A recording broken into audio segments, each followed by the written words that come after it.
sejahtera pemirsa budiman, selalu rindu jumpa kembali saudara di Dimensi Iman Kristiani, acara yang melalui pelayanan media Antioquia Pama kami rancang, kami kemas, kami siapkan khusus bagi saudara guna gali pertanyaan, cari jawaban, bangun pemahaman perihal berbagai fenomena dalam keseharian kehidupan kekristenan kita. Saudara, topik yang akan kita angkat hari ini untuk jadi pokok bahasan dalam bincang-bincang kita adalah sebuah gugatan. Adakah Tuhan? Dan untuk itu sudah hadir bersama kita kedua narasumber kita, Bapak Manao dan Ibu Sorta. Kita sapa dulu mereka, pemirsa. Shalom Pak Manao. Shalom, Tuhan berkati. Shalom Bu Sorta. Shalom. Dan tentu saja saudara, hadir bersama kita, Pendeta Bigman Sirait, bersama-sama beliau. Kita akan kejar semua pertanyaan, kita akan gali semua jawaban. Shalom Pak Bigman. Shalom Anis. Saudaraku yang kekasih, gugatan Tuhan ada apa tidak? Bagi orang beragama tentu sebuah kelancangan, bukan? Tetapi itulah fakta yang ada di dalam sejarah dan orang menyebutnya sebagai ateis. Tapi sejak kapan? Nah, itu menjadi pertanyaan yang menarik. Sejak komuniskah atau bahkan jauh sebelumnya? Apa kata Alkitab? Ini akan kita diskusikan. Namun sebelum kita lanjut, saudara, kita akan lebih dulu berdoa dan kita minta Pak Manao untuk pimpin dalam doa. Ya. Kita satu dalam doa. Maha besar Engkau Allah kami yang kami sembah, yang kami panggil Bapa di dalam Yesus Kristus Tuhan. Kalau pada saat ini kami boleh bersekutu di tempat ini untuk boleh menggali kebenaran firman-Mu, sehingga pertanyaan-pertanyaan yang selama ini membenak di dalam hati dan pikiran banyak orang boleh terjawab sudah Tuhan sesuai dengan kebenaran firman-Mu. Engkau berkati Pak Bigman yang akan memberikan kami jawaban-jawaban lewat kebenaran firman-Mu. Dan kami semua boleh diberkati, Tuhan memberkati. Dalam nama Yesus Kristus Tuhan kami telah berdoa dan mengucap syukur. Amin. Amin. Saudaraku yang kekasih, di dalam kitab Mazmur menjadi menarik ketika kemudian Daud di dalam pergumulannya yang mengatakan begini. Mazmur nomor 14 ayat 1 dan seterusnya. Untuk pemimpin biduan dari Daud, orang bebal berkata dalam hatinya, tidak ada Allah, busuk dan jijik perbuatan mereka. Tidak ada yang berbuat baik. Tuhan memandang ke bawah dari sorga kepada anak-anak manusia untuk melihat. Apakah ada yang berakal budi dan yang mencari Allah? Mereka semua telah menyeleweng. Semuanya telah bejat. Tidak ada seorang pun yang berbuat baik. Kalau saudara baca ke bawah lagi akan makin jelas. Lalu Paulus pun mengutip ini di dalam Roma pasal 3 menjadi gambaran dan gugatan Paulus yang sangat keras. Bahwa tidak ada seorang yang berakal budi, tidak ada seorang yang mencari Allah. Jadi Daud mundur ke belakang atau dalam bentangan paling tidak 1000-an tahun sebelum Kristus datang ke dalam dunia, ya. Jadi 1000 tahun sebelum Masehi, Daud telah menggugat bagaimana kehidupan dunia digambarkannya sebagai satu kehidupan yang sangat mengerikan, bahwa orang berkata tidak ada Allah. Nah, jadi sikap ateis itu bukan muncul di era modern atau sesudah Masehi, sebelum sudah muncul. Artinya juga menunjukkan betapa keberdosaan itu sudah sangat tua. Setua umur manusia lah perlawanan terhadap Allah. Setua umur manusia lah gugatan terhadap Allah. Allah itu ada apa tidak? Ya. Sehingga seperti kemudian apa yang dilakukan Kain, kita mundur lagi ke belakang, ketika membunuh Habel, lalu Tuhan bertanya dan dia berkata, apa urusanku? Emang aku jaga adikku? Ya. Sebetulnya apa yang dilakukan Kain kan gugatan terhadap Allah. Kenapa Allah terima persembahan Habel, tidak terima persembahannya? Tapi cara mengekspresikan dia bunuh Habel. Lalu berkata, apa urusanku? Emang aku mesti jaga-jaga? Ya. Itu kan gugatan terhadap Allah. Kenapa kau bertindak seperti itu? Kenapa terima Habel punya, aku tidak? Kan gitu. Nah, oleh karena itu saudara, implisit dalam tindakan Kain kemudian makin hari makin konkret. Munculnya perlawanan dan kemudian memang munculnya kepada penyembahan-penyembahan berhala. Nah, itu adalah peniadaan pada Allah dengan memunculkan Allah yang lainnya. Nah, ini menjadi gugatan yang sangat serius. Nah, dalam hidup modern kita sekarang ini makin lebar lagi. Karena variabel persoalan, permasalahan cukup untuk membuat orang bertanya, sebetulnya Tuhan ada enggak? Kalau ada, kenapa begini, kenapa begitu, dan seterusnya. Nah, ini akan menjadi suatu diskusi yang menarik begitu ya. Bagaimana fakta-fakta hidup itu menunjukkan seakan-akan memang Allah itu kok kayaknya nggak ada. Paling tidak menurut orang-orang yang ditimpa musibah beruntun. Ya. Begitu, Anis. Iya. Pak Manau, ladies first. Oke. Saya dengan Bu Sorta lebih dulu. Bu Sorta, pernahkah ada saat di dalam hidup Bu Sorta di mana disadari atau tidak gugatan itu lalu muncul juga dalam diri Bu Sorta? Adakah Tuhan?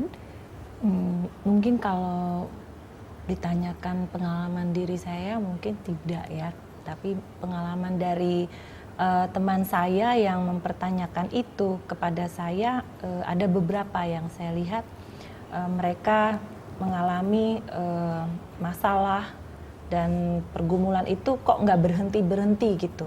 Walaupun sudah dikasih jalan keluar, misal kalau begini gimana sih jalan keluar, kita kasih advice, tapi udah di jalan dia jatuh ke masalah yang lain, jatuh lagi ke masalah yang sepertinya lingkaran setan gitu, nggak keluar-keluar.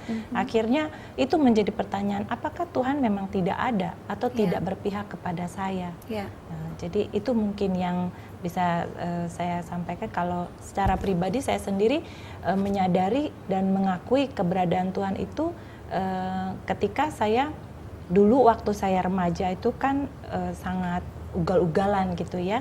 Dan menurut perhitungan manusia seharusnya saya tuh nggak panjang umur gitu loh. Nah tapi kenapa kok saya sampai beberapa kali luput dari bahaya? Saya menyadari dan mengakui pasti itu ada kuasa di luar diri saya yang terus menyelamatkan saya sehingga saya bisa sampai sekarang masih bisa hidup gitu. Pengalaman terbalik ya. Iya. Jadi menolong bukan menggugat, tetapi justru menyadari Tuhan itu mengakui, ada. mengakui keberadaan Tuhan. Bu Sorta punya pengalaman pribadi dengan Tuhan dan itu jadi fondasi yang kokoh untuk tidak pernah ragu, nggak pernah punya gugatan terhadap keberadaan Tuhan. Pak Manau, pengalaman yang sama, pengalaman yang berbeda yang barangkali kita bisa bagi buat pemirsa. Kehidupan rohani saya belajar agama itu dari sejak SD, sekolah minggu. Dan rasa-rasanya saya juga hidup dalam keluarga yang memang kehidupan beragamanya itu ya termasuk ketat lah. Bapak mama saya aktif di gereja. Tetapi ketika saya mengalami penderitaan yang luar biasa yang namanya kolik ginjal. Saya ini termasuk orang yang produksi batu ginjal itu udah sering.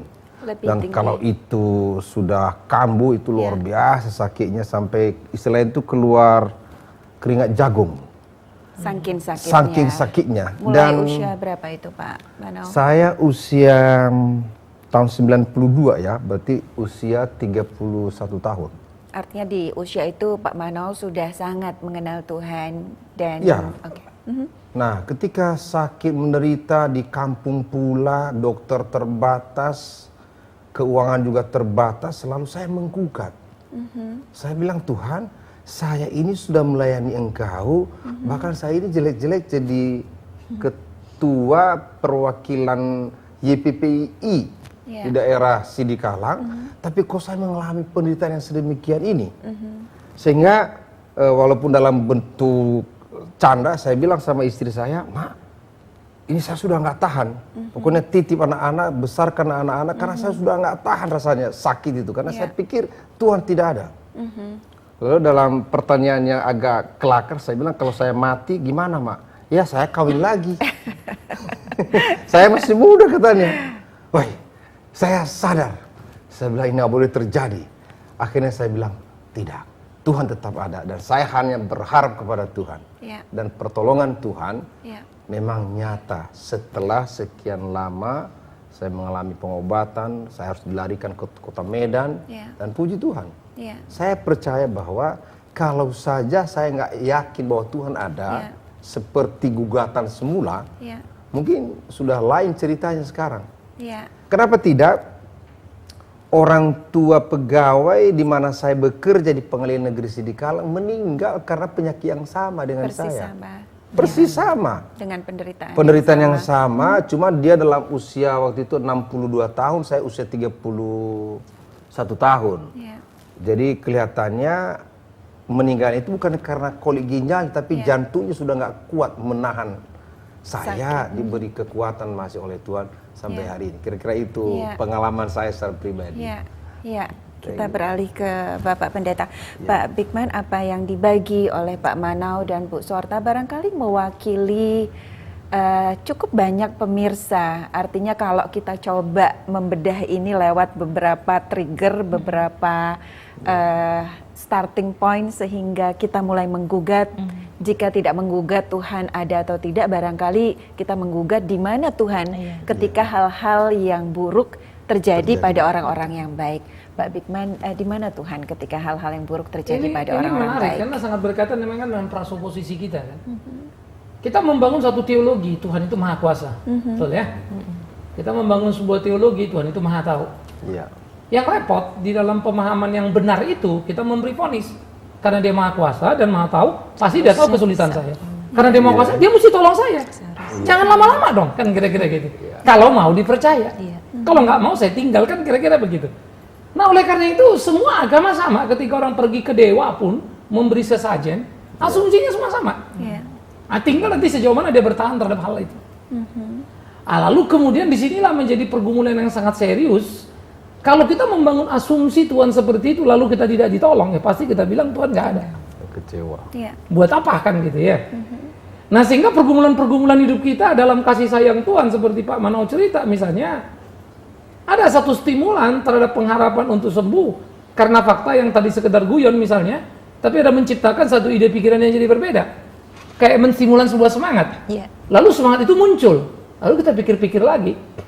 Loh, sebetulnya semangat itu muncul kenapa ya? Apa karena guyonan itu lalu kita perlu seperti itu? Next misalnya, atau sebetulnya itu bisa. Pada orang tertentu bisa, orang lain tidak. Tapi artinya, ternyata bukan itu, tapi bagaimana Tuhan menolong memakai itu. Kan gitu. Nah, sehingga kita tertolong. Tetapi yang jadi problem ketika orang beruntun, seperti cerita Ibu Sorta tadi misalnya. Ngalamin temannya terus-menerus. Nggak sekalipun peluang ada. Sudah suruh doa-doa, selesai, datang lagi. Dia nggak mau, datang sendiri. Bagaimana orang nggak sulit kalau kemudian anak sakit, terus nggak sembuh-sembuh, dokter bilang berat. Lagi gitu suami selingkuh. Waduh, siapa yang mau jadi kemudian suruh kuat lagi percaya sama Tuhan? Kan pasti dia bilang, kalau anak saya nggak sakit Pak, suami saya selingkuh, bodoh dah, ini sakit loh. Pasti kan kita kasih judul, walaupun anak nggak sakit, suami selingkuh, siapa yang mau? Kan gitu ya. Cuma rasanya, kita punya kebenaran untuk menggugat Allah itu. Nah, kalau kita tanya kenapa tadi prasoposisi, nah inilah pentingnya kita membangun satu teologi atau pemahaman yang benar akan Tuhan dulu. Nah ini penting sekali. Kalau enggak akan terjadi gugatan begitu. Kalau kita percaya Tuhan itu adalah pembuat mujizat yang terus menerus, apapun pasti mujizat. Begitu mujizat nggak terjadi, ya sudah kita nggak percaya lagi. Berarti dia bohong. Padahal yang bangun itu kita. Memang betul Allah bisa bikin apapun, mujizat apapun.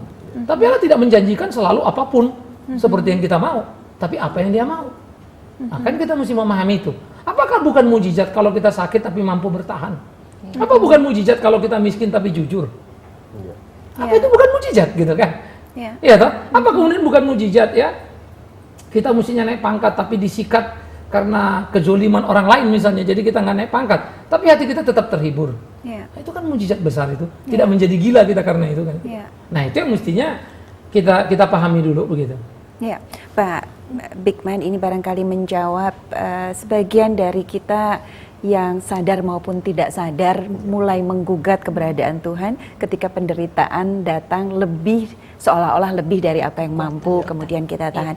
Pak Bigman, ada kelompok yang lain sebetulnya. Kelompok yang lain ini adalah kelompok yang ketika mereka melihat kita yang beragama, kita yang mengaku Tuhan ada, tidak berkontribusi membuat komunitas, membuat keluarga, membuat lingkungan kita, membuat dunia jadi lebih baik. Kemudian mereka bertanya, buat apa saya percaya Tuhan jika orang-orang yang percaya Tuhan tidak menunjukkan dan melakukan apa yang saya harapkan dilakukan oleh mereka yang mengaku Tuhan ada. Bagaimana kita bisa menjawab mereka, Pak Bigman? Gini, menarik. Pada waktu Mahatma Gandhi mati, di jubahnya ditemukan satu tulisan. Nah, itu kemudian jadi sangat terkenal. Yesus, aku setuju dengan apa yang kau ajarkan dan aku lakukan. Menarik ya, aku lakukan. Selangkah lagi kakiku masuk ke dalam gereja, tapi tertunda karena perilaku orang Inggris. Gandhi menciptakan gerakan perjuangan yang disebutnya ahimsa. Gerakan tanpa kekerasan. mana ada di kolong langit ini perang tanpa kekerasan. Gandhi menerobosnya, seorang Hindu dengan pikiran yang sangat kristologi. Hebat sekali, fenomenal. Terus dia menyebut satyagraha atau jalan kebenaran. Dia membangun dengan kerangka pikir yang hebat. Tapi satu waktu dia memang juga seorang lawyer, seorang ahli hukum yang bersekolah di London. Dan dia satu waktu ada di Afrika Selatan. Dan dia juga praktek lawyer di sana. Dan satu waktu dia mau pergi ke gereja. Nah, Afrika Selatan kan apartheid. Lalu waktu begitu masuk tahun 60 atau itu tahun 40-an kan. Dia lihat kertas tulisan di ada papan pengumuman gereja khusus orang kulit putih. Dia balik kanan kecewa setengah mati.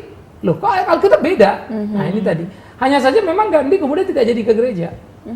Tapi dia tetap percaya dengan apa yang diajarkan Yesus. Hanya dia bingung. Yang Anies katakan tadi kan orang justru kecewa ketika orang Kristen justru nggak tolong dia kan? Ya, yang mengaku gitu. Tuhan sampai ada. Kemudian dia nggak mau lagi kenal Tuhan kan? Gitu. Nah, ini memang jadi fakta-fakta yang tidak bisa kita bantah. Banyak orang mengatakan ngapain ke gereja? Gereja omongnya uang melulu. Banyak orang yang kecewa. Jangan bilang orang yang kemudian punya persoalan tidak ditolong. Bahkan orang kaya pun sekali ke gereja udah ngomongin uang melulu dia lari udah. Wah, gereja ini urusannya uang melulu. Saya sering dengar itu. Misalnya, apa ini Tuhannya orang Kristen? Kalau gitu enak ikut Tuhan ya. Lebih hebat dari dukun kami gitu. Mati nggak gitu? Karena dukun dia masih ada syarat. Kalau ini kan kasih 10 perak kembali 10 kali lipat. Dukun dia kasih sesajen minta rezeki.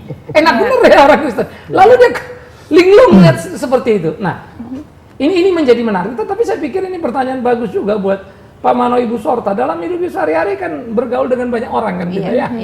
Bagaimana? Pernah nggak mendengarkan juga gugatan yang sama gitu loh? Iya.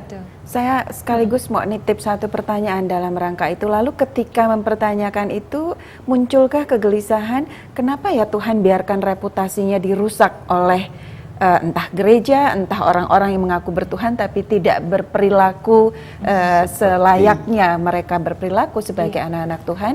Tidakkah ada gugatan juga di mana Tuhan, kenapa Tuhan tidak lakukan sesuatu untuk bereskan ini semua buat kita? Mungkin karena ini dari keluarga saya sendiri ada yang seperti itu, kekecewaan dia terhadap pengurus gereja yang menambah syarat-syarat untuk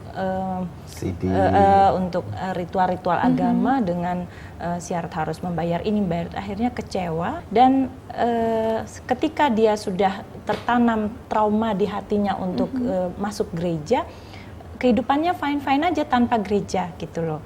Tanpa ke gereja dia sukses, tanpa gereja dia kehidupannya pun oke-oke aja. Akhirnya dia bilang, nggak ke gereja juga nggak apa-apa kok. Yang penting saya tidak ganggu orang, saya tidak bikin masalah. Ya udah, hidup. Dia hidup sebagai seorang moralis, kurang lebih seperti itu. Nah, tetapi bagi kami yang keluarganya menjalani kehidupan dari kecil tuh Kristen itu seperti duri dalam daging ya, seperti kerikil kita tiap hari lihat kehidupan seperti itu.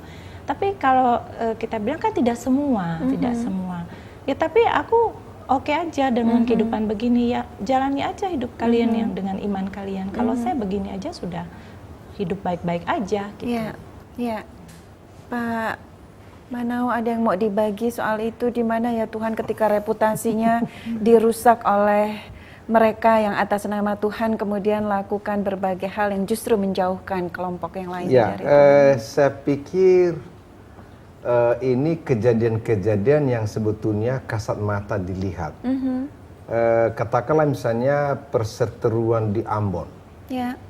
Dengan atas nama Tuhan mereka mencincang yang berseberangan sesama. Demikian juga sebaliknya. Betul.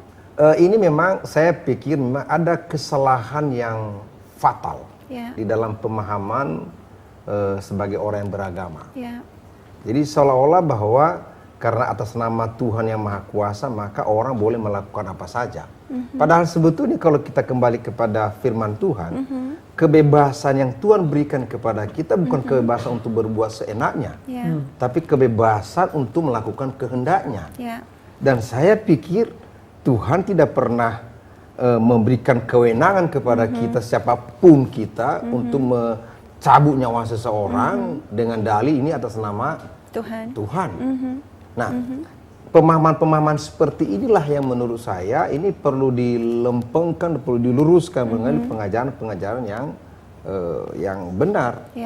Barangkali itu yang saya bisa tanggapi, walaupun sebetulnya ada juga pertanyaan kepada Silakan. Pak Bikman ini, kalau boleh saya tanya, Pak. Kita melihat sekarang, Pak, perkembangan teknologi luar biasa. Penemuan-penemuan di bidang kedokteran misalnya luar biasa. Yang dahulu dibilang penyakit yang tiada obat, sekarang diketemukan obat. Nah, ini kaitannya dengan mujizat-mujizat kesembuhan yang sudah pernah dinyatakan oleh Tuhan. Ini lalu bisa juga menggeser gugatan ini dengan teknologi, dengan penemuan-penemuan obat. Sebetulnya lalu itu dulu mujizat Tuhan ada, atau sebetulnya hanya karena belum diketemukan. Atau cloning barangkali kita bisa Iya, ambil sebagai masalah contoh cloning sesuatu misalnya. yang hidup kemudian bisa dibuat. Ini menarik ya. Itu sebab pemahaman. Problem ini lagi-lagi karena konsep kita tentang teologi yang salah. Jadi kalau kita membaca Alkitab, Tuhan menciptakan manusia apa? Segambar dan serupa dengan dia. High potential. Manusia itu high end itu. Tinggi sekali sebagai ciptaan. Sehingga dia bisa menduplikasi, memfotokopi apa yang Tuhan lakukan. Tuhan menciptakan manusia, manusia bisa menciptakan robot. Yes. Nah, hanya saja manusia diciptakan dari tidak ada jadi ada, kita menciptakan dari ada jadi ada. Ada biji besi, jadi robot dan seterusnya. Ada, tapi ada yang kemudian berubah bentuk. Kita bisa membuat mobil. Dari mana mobil itu? Itu kan dari perut bumi sebetulnya. Baja diolah kan, jadi besi, jadi apa, diolah ahli, bikin sistem, ada pembakaran, bisa jalan. Pesawat bisa terbang. Ngapain jalan di atas air sama Yesus lagi? Nah, jet ski bisa kok. Loh, kan kalau mau bicara jujur kita bilang, ngapain kamu pusing-pusing mau ke Israel berdoa? Terbang, naik aja kamu terbang. Tinggal mau pilih, mau konkod 2 kali kecepatan suara, naik roket lebih gila lagi kan, lebih cepat lagi begitu. Jadi memang teknologi kemudian mentertawakan kekristenan. Bukan Kristennya yang salah, pengkhotbahnya yang salah. Kalau sejak awal kita tahu manusia segambar serupa Allah, bisa bikin apa saja, ngapain heran? Yang jadi masalah, orang-orang yang segambar serupa dengan Allah ini ada yang tetap percaya Allah, ada yang enggak. Ketidakpercayaan adalah kegagalan gereja menceritakan kebenaran yang bertanggung jawab dan masuk akal. Kan kita seringkali memaksakan. Kalau nggak masuk akal malah bagus. Sebetulnya kan pendeta khotbah nggak masuk akal supaya nggak digugat kan gitu aja toh. Supaya nggak ditanya lagi kan. Kalau masuk akal boleh tanya-tanya dong. Nah, ini kan pelarian. Nah, oleh karena itu iptek makin maju. Memang betul. Misalnya orang mandul dulu. Wah, kita doa-doa. Hana doa-doa. Sekarang bayi tabung. Iya. Lalu kalau doa dulu bayi kembar. Mau warna apa? Warna kulit. Gampang DNA-nya bisa didetek. Lalu DNA itu diatur sedemikian rupa, lahirlah anak ini, rambutnya mau pirang kayak mau apa, dipilih baru dipertemukan. Bisa. Lalu aspek yang ketiga lagi, fotokopi, cloning. Sel kita diambil di clone dan bisa. Nah, kalau orang berguyon, tidakkah cloning pertama dikerjakan Tuhan dengan mengklon Hawa dari Adam? Iya. Tulang rusuknya diambil. Hanya saja kalau manusia menciptakan fotokopi Bikman Sirait, kalau saya diklon kan fotokopi saya, Pak. Tuhan membuat Adam jadi Hawa, lompat itu. Laki kan jadi perempuan, lalu beda bumi langit. Nah, itu kan kalau saya suka bilang Tuhan itu humor. Kamu bisa, Nak, tapi nggak kayak aku. Kira-kira gitulah. Kenapa kamu bisa? Karena gambar dan rupaku. Harusnya manusia dengan keunggulannya kembali kepada Allah. Sayangnya tidak. Kalau kita bisa ke bulan, ke Mars, ya nggak usah heran lah. Wong Tuhan udah ngomong kok. Taklukkan semuanya. Kuasailah. Dia yang ngomong kok. Malah menurut saya terlambat kali kita ke Mars. Mestinya lebih cepat kalau nggak buru-buru berdosa ya. Nah, jadi sebetulnya nggak ada sesuatu yang jadi masalah serius di sana. Kalau format teologinya benar. Karena kita kembali. Tapi karena sudah diblok tadi kan, kalau sini, ini setan ini. Iptek itu setan gitu kan, melawan Tuhan. Ini yang dari Tuhan. Terjadilah benturan. Nah, akhirnya orang saintik kan makin kecewa. Marah, makin kesel. Sementara Kristen kalau tanya nggak bisa jawab. Pokoknya Tuhan. Ya makin jauh. Nggak ada yang salah dengan teknologi, yang salah cuma satu. Kenapa melawan Tuhan dengan itu? Tapi kenapa mereka melawan Tuhan? Karena kecewa dengan ini. Yang ini menceritakan Tuhan ada, tapi Tuhan ada yang diceritakannya ketika digugat rubuh. Loh, Tuhan itu ada apa enggak? Jadi sebetulnya yang terjadi perkelahian adalah antara orang tidak percaya dan orang percaya. Yang percaya tidak mampu mempertahankan statementnya bahwa Tuhan ada. Digugat di sini rubuh kan? Gara-gara rubuh Tuhan jadi nggak ada. Kan sebetulnya ironis. Karena kan Tuhan toh memakai orang-orang percaya. Makanya kalau kita nggak bisa menjelaskan ya kita mesti malu. Tapi Pak Bigman, tidakkah ini kembali lagi kepada Tuhan? Artinya kita diajarkan bahwa keselamatan itu adalah hak prerogatif Tuhan. Tuhan menentukan siapa yang diselamatkan dan siapa yang tidak memiliki keselamatan. Artinya siapapun yang tidak diselamatkan memang akan selalu hidup dalam keyakinan bahwa Tuhan itu tidak ada dan ini cut dulu sampai di situ. Ini menjadi menarik. Kita tidak mungkin pernah bisa tahu siapa yang diselamatkan. Dan itu bukan bisnis kita. Bisnis kita adalah menceritakan siapa Tuhan. Jadi kita tidak juga boleh berkelit. Ya mungkin Tuhan nggak pilih dia, Pak. Nanti dulu. Bagaimana kalau the last minute ketika dia mati, Tuhan Yesus aku percaya kau. Lalu dia mati. Kita nggak pernah dengar. Lalu pas ketemu di surga, kaget dong. Tuhan kok dia gini? Kok dia percaya? Lalu Tuhan bilang, kau memang malas kau. 2 langkah lagi kau selesaikan, sudah terima Yesus dia. Lewat kupingmu kau dengar kau bahagia. Tapi kebahagiaanmu hilang. Kau dia percaya, kau tidak dengar. Tetap Tuhan bisa selamatkan kan? Nah itu bukan bisnis kita. Bisnis kita gimana? Nah, supaya kita jangan juga bersembunyi lalu mengatakan, ya udahlah memang Tuhan kali nggak selamatin dia, maka dia gugat terus gitu kan. Ini lagi-lagi alih-alih ini cara agama ngeles berkelit. Nggak boleh kan? Nah, karena itu urusan satu yang Tuhan kerjakan, karena misteri kan, the last minute juga bisa. Toh kita nggak tahu. Maka yang kita tahu adalah bagaimana menceritakan Allah yang ada itu dan tidak tergugat kan. Pak Bigman, satu pertanyaan penutup. Stephen Hawking di bukunya yang terakhir mengklaim bahwa Big Bang mendekati pembuktian kebenaran, dan jika itu benar, layak sekali kita menggugat, benarkah Tuhan ada? Karena ini keluar dari mulut seorang Stephen Hawking, begitu banyak orang menyimak, begitu banyak orang mencoba menggali kandungan kebenaran di dalamnya. Ada yang mau disampaikan buat kita mengenai hal itu, Pak Bigman? Buat saya sedikit lagi dia akan terbukti salah. Karena ketika dia tidak bisa membuktikan benar sampai matinya, maka berarti dia salah. Jadi simpel sebetulnya. Bagi saya blessing kalimat itu. Dia akan membuktikan kegagalan yang besar itu. Kenapa? Apa yang dibuktikan sebetulnya kan pada satu alur prasoposisi yang sama. Semua orang sepakat begitu. Tapi tidak ada orang beroposisi terhadap pendapat itu. Dan yang kedua, kita sedang membedah sesuatu yang tidak terjangkau. Di mana fair play-nya? Kita bisa membedah Coca-Cola yang di depan kita ini. Karena terlihat. Ini objeknya. Tapi Tuhan yang tidak terlihat sebagai objek yang mau kita bedah. Seukuran apa? Nah, jadi saya pikir kita lagi membicarakan sesuatu yang terjadi miliaran tahun yang lampau. Di kekinian masa kita. Padahal bicara 10 tahun lagi apa yang terjadi. Kita nggak tahu. Jadi kadang-kadang manusia ini super hebat tapi saat yang bersamaan jadi super bodoh juga gitu. Karena kepongahan menurut saya, sehingga kadang-kadang menjadi ribet. Kalau kamu tahu 1 miliar tahun lampau apa semuanya, mestinya bisa ngitung dong evolusi akan terjadi nanti apa. Simpel loh. Ya. Pemirsa budiman, kami sangat diberkati dan selalu jadi doa kami bahwa saudara juga diberkati. Dan itu sebabnya saudara tetap setia jelang setiap episode Dimensi Iman Kristiani yang memang kami rancang dan kami siapkan khusus bagi saudara. Kita syukuri iman Kristen kita saudara, kita minta Pendeta Bigman Sirait pimpin kita, akhiri jumpa kita.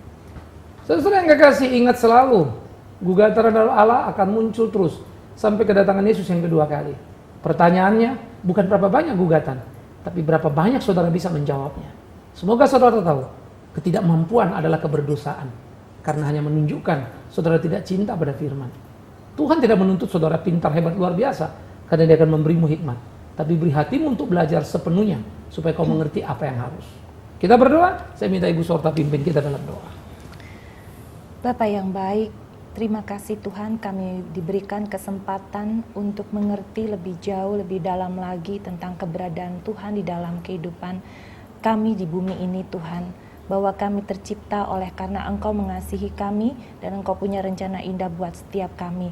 Olehnya Bapa, kalau masih ada teman-teman saudara kami yang meragukan keberadaan-Mu, biarlah tugas kami sebagai umat-Mu, sebagai hamba-hamba-Mu untuk terus menceritakan keberadaan-Mu lewat iman yang Engkau anugerahkan kepada kami. Sehingga setiap saudara-saudara kami yang meragukan Engkau akhirnya boleh mendengar betapa Engkau ada Tuhan bagi setiap orang yang membuka hati, membuka diri untuk didekati oleh Engkau ya Tuhan. Terima kasih ya Bapa, kiranya pembicaraan kami ini menjadi berkat bagi banyak orang dan menjadi jawaban atas keraguan-raguan bagi setiap orang yang mempertanyakan keberadaan-Mu. Terpujilah nama-Mu Bapa, di dalam nama Yesus Kristus kami berdoa dan mengucap syukur. Amin. Amin.